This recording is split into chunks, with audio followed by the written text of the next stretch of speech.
Hi friends, welcome back to మన channel. చాలామంది videos వస్తున్నా కానీ లైక్ మాత్రం మర్చిపోతున్నా. ప్లీజ్ ఒక చిన్న లైక్ చేయండి. జయంతి అభిరామ్తో చెప్తుంది, దమయంతి నా చెల్లెల కూతురు కాదు, నా సొంత కూతురు అని చెప్పేసరికి అప్పుడు ఆ మాట విని ఒక్కసారిగా అభి షాక్ అయిపోతాడు. భాస్కర్ పుట్టిన తర్వాత, నువ్వు ఇంటికి వచ్చిన తర్వాత దమయంతి పుట్టింది, తర్వాత అఖిల్ పుట్టాడు. అందుకే ఈ కార్డులో ఇక మీ ముగ్గురు తర్వాత దమయంతి కూడా ఉంది అని చెప్పేసి ఈ విధంగా జయంతి అభికి వసుకు చెప్తూ ఉంటుంది. అమ్మ మరి పిన్ని కూతురు అని ఎందుకు చెప్పాల్సి వచ్చిందని చెప్పేసి అంటుండగా, చెప్తాన్రా, నా చెల్లెళ్ళి పెళ్ళి ఇక సంవత్సరాలు అయినా కూడా పిల్లలు పుట్టలేదు. నాకు దమయంతి పుట్టినప్పుడు సరస్వతి నా దగ్గరే ఉంది. ఆ టైంలో నాకు ఆరోగ్యం బాగలేకపోతే సరస్వతి దమయంతిని చూసుకుని పెంచిన ప్రేమతో దమయంతిని దత్తత ఇవ్వమంది. మీ నాన్నగారు కూడా సరే అని చెప్పాడు.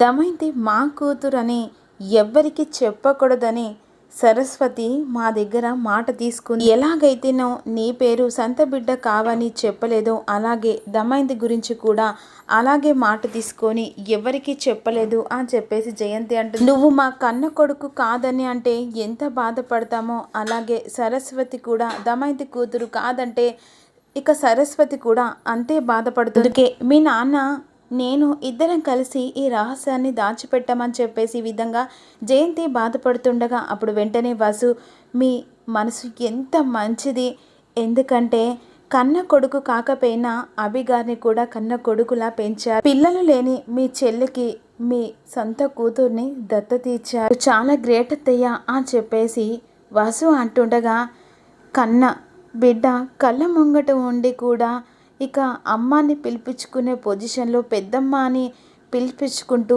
అది భరిస్తూ ఓపికగా నువ్వు ఎంత నలిగిపోయి ఉంటావో నేను అర్థం చేసుకోగలనమ్మా. నమ్మకంతో మీ ఇద్దరిని అడుగుతున్నాను, ఈ రహస్యం ఎవ్వరికి చెప్పకూడదు, ఈ రహస్యం మీ గుండెల్లో దాచుకోవాలని చెప్పేసి జయంతి అభివసులకు చెప్తుండగా అప్పుడే దమయంతి వింటూ ఉంటుంది. ఆ మాటలు విని దమయంతి హాల్లోకి వచ్చి ఏడుస్తూ ఉంటుంది. అప్పుడు వెంటనే పరుగులు తీసుకుంటూ జయంతి వసు గిట్లా వచ్చి అడుగుతూ ఉంటారు. అప్పుడు జయంతి అడుగుతుంది, దమయంతి ఎందుకు ఏడుస్తున్నావు అని చెప్పేసి అడుగుతుండగా, నువ్వు నన్ను మోసం చేశావు ఏమంటున్నావే అని చెప్పేసి జయంతి అడుగుతుండగా, నేను అంతా విన్నాను, నువ్వు మా పెద్దమ్మవి కాదు, నువ్వు మా అమ్మవి అని చెప్పేసి ఇక దమయంతి ఏడుస్తుండగా అందరు కలిసి హాల్లోకి వస్తారు. పసిబిడ్డనైనా నన్ను నీ చెల్లెలకి ఇవ్వడానికి నీకు మనసులా ఒప్పిందమ్మా, నేను ఏం పాపం చేశానని నీకు నన్ను దూరం చేసి నాన్నని అన్నయ్యల్ని అఖిల్ని నాతో ఎందుకు విడదీశా, కావాలని అలా చేయలేదే.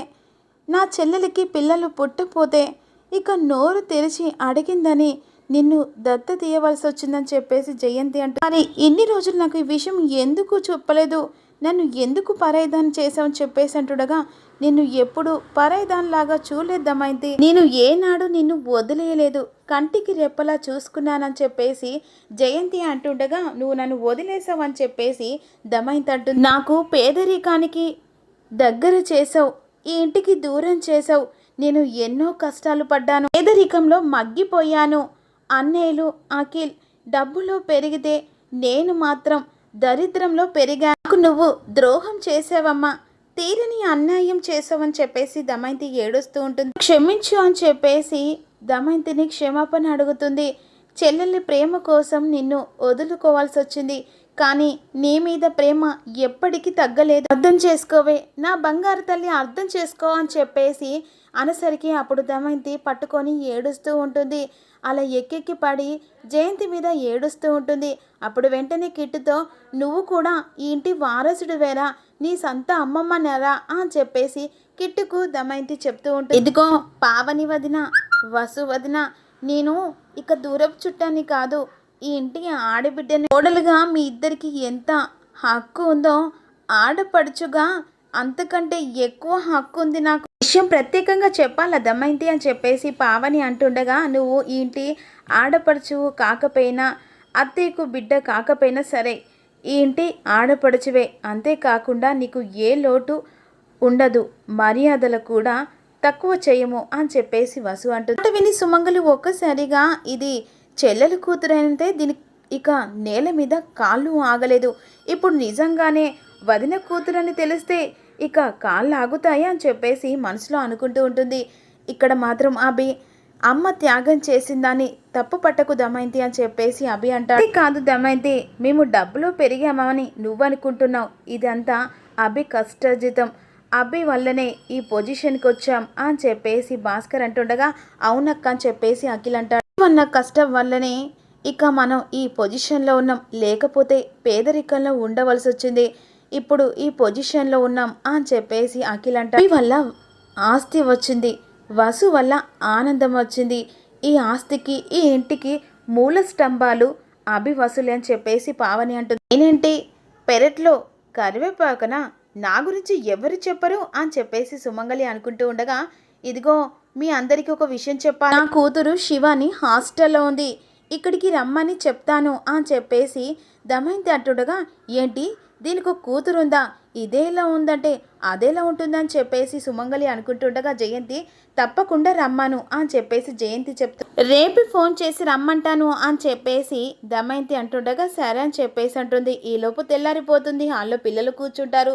ఇక శివన్ కోసం బయట తిరుగుతూ ఉంటుంది దమయంతి. ఈలోపు పావని వసు లోపలికి వస్తుండగా అలా తిరుగుతున్న దమయంతి చూసి మీ అన్నయ్యలు తీసుకురావడానికి స్టేషన్ దాకా వెళ్ళారు కదా, శివాన్ వస్తుందిలే అని చెప్పేసి పావని అంటుంది. ఇటు బన్నీ అనులు చదువుకుంటున్నారు కదా, నువ్వు కూడా చదువుకో అని చెప్పేసి వసు అంటుండగా మా అక్క వచ్చిన తర్వాత చదువుకుంటాలే అని చెప్పేసి కిట్టు అంటాడు. నందిని హాఫ్ సారీ కట్టిన తర్వాత అఖిల్ నందిని అలాగే చూస్తూ ఉండగా ఏంటి బాగా ఆలోచిస్తున్నావు అని చెప్పేసి నందిని అడుగుతుండగా నీ డ్రెస్ చాలా బాగుంది అని చెప్పేసి అఖిల్ అంటుండగా నీ డ్రెస్ కూడా చాలా బాగుంది బావా అని చెప్పేసి అంటుండగా ఇక బావా మనసులో ఇక నా మీద ప్రేమ మొదలైంది, దేవుడా ఇక మూడో కంటిని మూడో మనిషిని తీసుకురాకు అని చెప్పేసి నందిని మనసులో మొక్కుకుంటూ ఉంటుంది. ఈలోపు భాస్కర్ శివాని తీసుకొస్తాడు.